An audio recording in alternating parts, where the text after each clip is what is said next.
রাত যখন গভীর হলো তখন দুলাভাই আমার রুমের দরজায় এসে নক করল। আমি জানতাম না বাহির থেকে দুলাভাই নক করছে। আমি ভয় পেয়ে আস্তে করে বিছানা থেকে উঠলাম। তারপর রুমের দরজার কাছে গেলাম। রুমের দরজার কাছে গিয়ে দরজাটা খুললাম। তারপর দেখলাম দুলাভাই। আমি দুলাভাইকে জিজ্ঞেস করলাম, এত রাতে আপনি আমার রুমে কিসের জন্য? দুলাভাই বলল, তুই এখন কোনো কথা বলবি না, চুপচাপ শুয়ে পড়ো। দুলাভাই এই কথা বলে আমার ওড়নাটা সরিয়ে দিয়ে যা করেছিল তা শুনলে তোমরা ঠিক থাকতে পারবে না। তাহলে আসল ঘটনাটা শুরু করি। আমার নাম কল্পনা।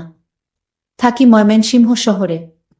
একদিন এক বান্ধবী, নাম সবিতা, বলল, এই আমি আগামী ছুটিতে বড় আপার বাসায় যাব, তুই যাবি আমার সাথে। কল্পনা আপা এখন কোথায় থাকে তা বললি না আগেই, কিভাবে বলি যাব কিনা? ও হ্যাঁ, এই দেখ, আসল কথাই বলা হয়নি, শোন, বড় আপা এখন চট্টগ্রাম থাকে। যাবি? হ্যাঁ যেতে পারি, যদি মাকে রাজি করাতে পারিস। ঠিক আছে, সে ভার আমার। সত্যিই কলেজ বন্ধ হবার পর বাসায় ফিরে এলাম। বিকেলে সবিতা এসে হাজির। মায়ের কাছে বসে অনেকক্ষণ ভূমিকা করে আসল কথা বলল, খালাম্মা, আমি পরশু দিন চট্টগ্রাম যাব। বড় আপার বাসায় কল্পনাকে আমার সাথে যেতে দিবেন? না, কল্পনা কিভাবে যাবে? আমি রাজি হলেও ওর বাবা দিবে না। তাছাড়া তুমি কার সাথে যাবে? কেন, দাদা নিয়ে যাবে। আমি কয়েকদিন থাকব। দাদা আমাকে রেখে চলে আসবে, আবার বড় আপার সাথে আমরা ফিরব। কয়দিন থাকবে? বেশি না, মাত্র 1 সপ্তাহ। ও, কল্পনা আসবে? হ্যাঁ, আপনি একটু বলেন খালুকে। আচ্ছা দেখি। শেষ পর্যন্ত বাবা রাজি হলেন। চট্টগ্রামে কল্পনা আপার বাসায় এসে পৌঁছে দেখি এলাহি কারবার, তার শ্বশুর শাশুড়ি সহ আরও প্রায় 5-6 জন মেহমান এসেছে গতকাল। খাওয়া দাওয়ার পর এখন চিন্তা শোয়া হবে কোথায়। আপা পাশের বাসায় গেল, সে বাসায় ভদ্রলোক একা আছে, তার ফ্যামিলি গেছে ঢাকায়। হ্যাঁ, আপা পজিটিভ খবর নিয়ে এসেছে, এই পাশের বাসায় থাকব। আমি আর সবিতা। আমাদের নিয়ে এসে পরিচয় করিয়ে দিয়ে গেলেন আপা। এই যে ভাই, আমার বোন সবিতাকে তো চেনেন, আর এ হল ওর বান্ধবী কল্পনা। আরে সবিতা, কেমন আছ, কখন আসলে? হ্যাঁ দুলা ভাই, ভালো আছি, আপনি কেমন আছেন? ভালো ভালো, তোমার মতো শালী যাদের, তারা কি আর খারাপ থাকতে পারে? দুলাভাই খালি বেশি কথা বলেন। না না, বেশি আর কি বললাম। তা খেয়ে এসেছো নাকি? রান্না করব? না, খেয়েই এসেছি। তবে শোন, সকালে কিন্তু নাস্তা বানিয়ে নিজেরা খাবে। আমাকে খাওয়াবে, তারপর যাবে, এবং যে কয়দিন থাকবে এই হিসাবই চালু থাকবে, বুঝেছ? আচ্ছা ভাবি, আপনি যান, ওদিকে ব্যবস্থা করেন। গিয়ে আমি দেখছি, এখানে ওরা এই রুমেই থাকবে। আমি দেখিয়ে দিচ্ছি, আছো তোমরা আমার সাথে। পাশের রুমে নিয়ে গেলেন, বিছানা দেখিয়ে বললেন, সবিতা তুমি তো চেন সব, তাহলে শুয়ে পড়, অনেক লম্বা জার্নি করে এসেছ। আমি সিরিয়ালটা দেখে শোব। না, আমরাও দেখব। দেখবে? তাহলে আসো দেখো। টিভি দেখাছিলাম আর বিভিন্ন গল্প করছি। বলেই ফেললাম, বাহ দুলাভাই, আপনি এত সুন্দর করে কথা বলেন। সবিতা আগে আপনার কথা কিছু বলেনি? নাকি আর কথা বলা, এই তো এমনি আর কি। আচ্ছা তোমরা চা খাবে? লম্বা জার্নি করেছ, ভালো লাগবে। কে বানাবে? আপনি বানাবেন? মাথা খারাপ, দুইটা শালি ঘরে থাকতে কোনো বোকা চা বানিয়ে খায় বল? সবিতা বলল, না দুলাভাই, আমি বানিয়ে আনছি, আপনি বসেন। আমি সবিতায়ের সাথে রান্নাঘরে গেলাম, চায়ের কাপ এনে দুলাভাইয়ের হাতে দিলাম, উনি খুব খুশি হলেন। কি ব্যাপার তোমাদেরটা? না, এখন চা খেলে ঘুম হবে না, আপনার জন্যেই বানালাম। দেখি কান, তোমরা খাবে না জানলে আমিও বাদ দিতাম। চা শেষ হবার সাথে সাথে সিরিয়ালও শেষ। দুলাভাই এখন শোয়া যায়? হ্যাঁ চল, মশারিটা টানিয়ে নাও, রাতে ভয় পেলে আমাকে ডাকবে। আচ্ছা দুলাভাই। সবিতায়ের মশারি টানানো হলে আমি ভিতরে ঢুকে জিজ্ঞেস করলাম, এই দুলাভাইয়ের কি বাচ্চা আছে? হ্যাঁ, এক মেয়ে। কেন, আফসোস হচ্ছে? চুপ করবি না, আপাকে ডাকবো। শুয়ে শুয়ে ভাবছিলাম, দুলাভাই বেশ আলাপি লোক।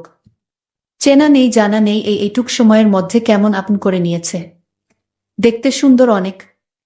এ বাসার আপাটা কি লাকি, যদিও তাকে দেখি নাই, তবুও মনে হল একটু হিংসা হচ্ছে। এমন পুরুষ মানুষ কয়জন নারীর ভাগ্যে জোটে, অথচ আপা যখন নিয়ে আসছিল ভাবছিলাম কোথায় না কোথায় নিয়ে যাচ্ছে। কিরে কল্পনা, ঘুমাচ্ছিস না? না রে, ঘুম আসছে না, কি করব? ও বুঝেছি, দুলাভাইয়ের কথা ভাবছিস। ধুর, কি যে বলিস না তুই। বারে খারাপ বললাম কিসে শুনি, তোর যেমন পছন্দ। দুলাভাই একেবারে হুবহু তাই, যদি তার বউয়ের না থাকতো তাহলে আমি প্রস্তাব দিতাম। আচ্ছা রাত কত হয়েছে দেখেছিস, এখন ঘুমাবার চেষ্টা কর। পরের রাতে আবার এলাম। দেখি দুলাভাই টিভি দেখছে, সাইড টেবিলে চায়ের খালি কাপ। কি দুলাভাই, কি দেখছেন? আরে আসো আসো, বসো, বল কি খেদমত করতে পারি? না, আপনাকে খেদমত করতে হবে না, আপনার জন্য কি করব তাই বলেন। যা দরকার তা তোমরা পারবে না। কেন পারবো না বলেই দেখেন পারি কিনা। চা বানাবো? তোমরা খাবে না? তাহলে থাক। থাকবে কেন, এখনই আনছি। দেখ, যদি পারো ভালোই হয়। সেই সন্ধ্যা থেকে ভীষণ মাথা ধরেছে। টিভিতে আমার প্রিয় একটা সিরিয়াল চলছিল, কিন্তু সবিতায়ের ঘুম পাচ্ছিল বলে ও ঘুমাতে চলে গেল। আমি কি করি ভেবে রয়ে গেলাম, দেখেই যাই। চা খেয়ে দুলাভাই বললেন, একটু কড়া করেছ বলে চাটা ভালো হয়েছে, দেখি যদি মাথাটা ছাড়ে। এ কি দুলাভাই, আপনার চোখ এমন লাল হয়ে আছে, কপালের পাশে রগ ফুলে গেছে কেন?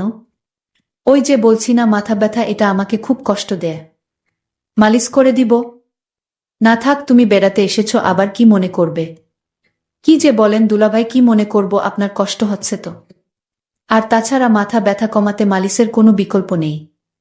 দুলাভাই, আমি মালিশ করে দেই আপনার কপালটা, তাহলে ব্যথা কমে যাবে। না, তুমি পারবে না।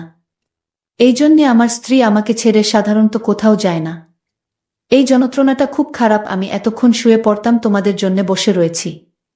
আচ্ছা, সবই ঠিক আছে, এখন আপনি কোনো কথা না বলে চলেন, বিছানায় শুয়ে পড়েন। আমি আপনার মালিশ করে দেই, আমি ভালো মালিশ করতে পারি। মায়ের মাথায় ব্যথা আছে তো, তাই সবসময় মালিশ করতে হয়। কিন্তু সবিতা দেখলে কি বলবে? আরে অসুখ হলে সবাই মানুষকে সেবা করতে পারে, এই নিয়ে আপনার ভাবতে হবে না দুলাভাই। আরে ধুর সবিতা, ঘুমিয়ে পড়েছ, আপনি জানেন না ওর ঘুম মরার মত। আর জানলেই বা কি আসে যায়, অসুস্থ মানুষের সেবা করতে হবে না? ও তাহলে চল। দুলাভাই উঠে তার শোবার ঘরে গেল। আমি সবিতাকে এক নজর দেখে দুলাভাইয়ের পিছনে গেলাম। আপনারা বিশ্বাস করেন, আমার অন্য কোনো উদ্দেশ্য ছিল না। লাইট জ্বালাতে চেষ্টা করল, কিন্তু লাইট কিছুতেই জ্বলল না। একই টিউবটা আবার গেল, ধ্যাত, এই জন্যে আমার টিউব লাইট একেবারে পছন্দ না। শেষ পর্যন্ত ডিম লাইট জ্বালাতে হলো। দুলাভাইকে আমি তার মাথায় মালিশ করে দিচ্ছিলাম। দুলাভাই বলল, তুমি তো দেখি একেবারে ডাক্তারের মতো মালিশ করতে পারো। কি যে বলেনে দুলাভাই, আমার মায়ের মাথায় প্রতিদিন মালিশ করিত, তাই অভ্যাস হয়ে গেছে। দুলাভাই বলল, তাই তো বলি, এত ভালো করে মালিশ করা কোথায় থেকে শিখলা?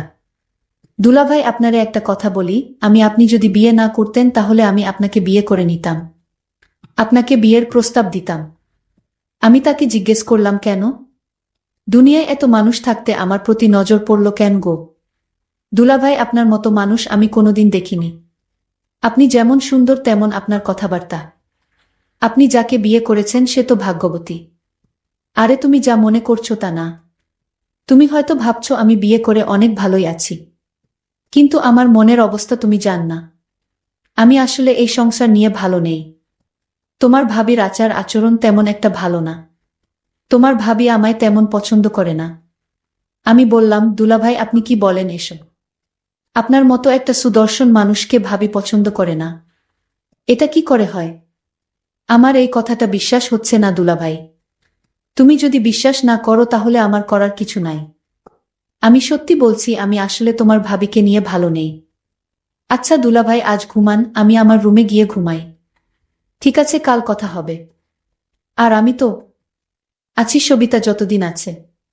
আমি তাকে ডাক দিলাম আর বললাম, শোন, তুমি যে আমার মাথা ব্যথা দূর করেছ তাই তোমাকে অসংখ্য ধন্যবাদ। আরে দুলাভাই, আপনি আমাকে ধন্যবাদ দিয়ে ছোট করবেন না, কারণ আমি তো রোগী মানুষের সেবা করেছি। সমস্যা নাই, কাল আবার কথা হবে। তাহলে আমি এখন যাই। আচ্ছা ঠিক আছে, যাও। পরের দিন রাতে আমি আমার শালীকে বললাম, আজ আমার সাথে দেখা করো রাতে। আমি বললাম, ঠিক আছে দুলাভাই, আপনি রুমে যান, আমি আসব। আমি আমার রুমে গেলাম। আজ আমার মাথা ব্যথা তেমন নাই। তারপরও আমি ভাবলাম কল্পনাকে দিয়ে। আমি কল্পনা মানে আমার শালীর জন্য অপেক্ষা করতে লাগলাম। কিন্তু কল্পনা আজ কিছুতেই আসছে না। আমি ভাবতে লাগলাম, আজ কল্পনা আসলে আমি তার কাছে থেকে আমার মনের চাওয়াটা পূর্ণ করে নিব। আমি ভাবতে লাগলাম কিভাবে কি করা যায়। কল্পনা কি আমার কথায় রাজি হবে নাকি অন্য কাউকে বলে দিবে? কারণ আমার খুব ভয় হচ্ছে, যদি আমার স্ত্রী কিছু জানে তাহলে আমার 12টা বেজে যাবে। আর তাই যা করতে হবে খুব ভেবেচিন্তে করতে হবে। আমি কল্পনাকে আস্তে করে ডাক দিলাম, কল্পনা, এইদিকে আসো তো, তোমার সাথে জরুরি কথা ছিল। আমি বললাম, দুলাভাই আসছি। আমি দুলাভাইয়ের ডাক শুনে তার রুমে গেলাম। আমি বললাম, দুলাভাই চা করে দিব। দুলাভাই বলল, তোমার হাতের চা খেলে আমার মাথা ব্যথা ভালো হয়ে যায়। তাই নাকি দুলাভাই? তুমি এমন ভাব করছো মনে হয় কিছুই তুমি জান না। দুলাভাই, আমি সব জানি, এমনি আপনার সাথে মশকরা করছিলাম। আরে তুমি আমার সাথে মশকরা করো, কিন্তু আমার মনের ভিতর তো কোনো শান্তি নাই। দুলাভাই, আপনি চাইলে আপনি মনে শান্তি পেতে পারেন। আমি বললাম, কিভাবে পাবো? তোমার ভাবি যে অহংকারী মানুষ, তার কাছ থেকে ভালো কিছু পাওয়া সম্ভব না। এরই মধ্যে আমার স্ত্রী বাসায় হাজির। তুমি চলে আসছো, তুমি না বলেছিলে আরো 2 দিন তোমার বাপের বাড়িতে থাকবে? আরে আমি এতদিন থাকলে তোমার কষ্ট হতে পারে, আর তাই ভাবলাম চলে যাই। আমি ভাবির ব্যবহার তো খারাপ দেখলাম না। ভাবি বলল, এই 2 দিন তুমি কেমনে আছো? কি করছো? ঠিকমতো খাওয়া দাওয়া করছো কিনা তা নিয়ে আমি মহা দুশ্চিন্তায় ছিলাম। আর তাই তো কোনো কিছু না ভেবে চলে আসলাম। যাক, ভালোই করেছে, তোমার ছোট বোন আসছে, তুমি আর কয়দিন থাকলেই হতো। তারপর ভাবি বলল, যাও তুমি স্নান করে আসো, আমি তোমার জন্য খাবার রেডি করছি। তারপর দুলাভাই স্নান করে আসলো। ভাবি নিজ হাতে দুলাভাইকে ভাত খাওয়াইয়া দিচ্ছিল। আমি এই দৃশ্য দেখে ভাবলাম, ভাবি তো দুলাভাইকে ভালোই যত্ন করে। তাহলে দুলাভাই কি আমার সাথে মিথ্যা কথা বলেছে নাকি? আর দুলাভাই আমার সাথে মিথ্যা কথা বলবে কেন? এখন আমি বুঝতে পারলাম, দুলাভাই আমায় মিথ্যা বলে আমার কাছ থেকে কিছু আদায় করতে চাইছিল। যাই হোক, দুলাভাইয়ের মক্কল বুঝতে আর আমার বাকি রইল না। আমি রাতে আমার রুমে খাওয়া দাওয়া শেষ করে সবাই ঘুমাতে গেলাম। তারপর রাত যখন গভীর হলো, তখন আমার রুমের দরজায় কারো নক পেলাম। তারপর আমি ভাবলাম, এত রাতে কে দরজায় নক দিল? আমি কিছুটা ভয় পেলাম। তারপর আমি আস্তে আস্তে বিছানা থেকে উঠলাম আর দরজার কাছে গেলাম। তারপর মনে সাহস নিয়ে রুমের দরজাটা খুলে দিলাম। তারপর যাকে দেখলাম সে আর কেউ না, সে আমার দুলাভাই। আমি দুলাভাইকে বললাম, আপনি এত রাতে আমার রুমে কিসের জন্য?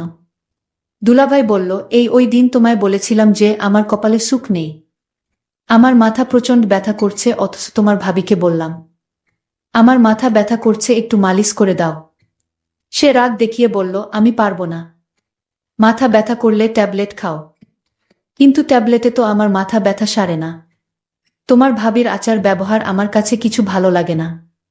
আমি দুলাভাইকে বললাম, তাহলে এখন আমি আপনার জন্য কি করতে পারি দুলাভাই? উনি বলল, তুমি তো ভালো মালিশ করতে পারো, তাই বলছিলাম। আমার মাথায় প্রচুর ব্যথা করছে, তুমি আমার মাথায় মালিশ করে দিলে ব্যথাটা কমে যাবে। তুমি যদি আমায় একটু সাহায্য করো। তখন কল্পনা বলল, করে দিতে পারি, তবে একটা শর্তে দুলাভাই। আমি কল্পনাকে বললাম, কি শর্ত তোমার? আমি তোমার সকল কথায় রাজি আছি। দুলাভাই, আপনি অদ্ভুত মানুষ। আগে আমার শর্তটা তো শুনবেন, তারপর আপনার কথা রাখব। দুলাভাই তখন বলল, কি শর্ত শুনি বলো। আমি বললাম, দুলাভাই, আপনি ভাবির সাথে রাতে যা করেন, আমিও আপনার কাছ থেকে তা পেতে চাই। আমি কল্পনার কথা শুনে অনেক অবাক হলাম। আমার অনেক খুশি হলাম মনে মনে। আমি বললাম, ও এই কথা ঠিক আছে, আমি তোমার কথায় রাজি। তারপর আমি কল্পনাকে বললাম, কখন তোমার কথা রাখতে হবে? আমি বললাম, এই মুহূর্তে এবং এখনই। তারপর দুলাভাই বলল, তাহলে শুয়ে পড়ো। আমি বিছানায় শুয়ে পড়লাম। তারপর দুলাভাই আমার বিছানায় এসে বসল। আর আমার ওড়নাটা সরিয়ে দিয়ে যা করেছিল তা আমি তোমাদের পরের পার্টে বলবো। আজকেই এই পর্যন্তই। সবাই ভালো থাকবেন, সুস্থ থাকবেন। সবাইকে ধন্যবাদ।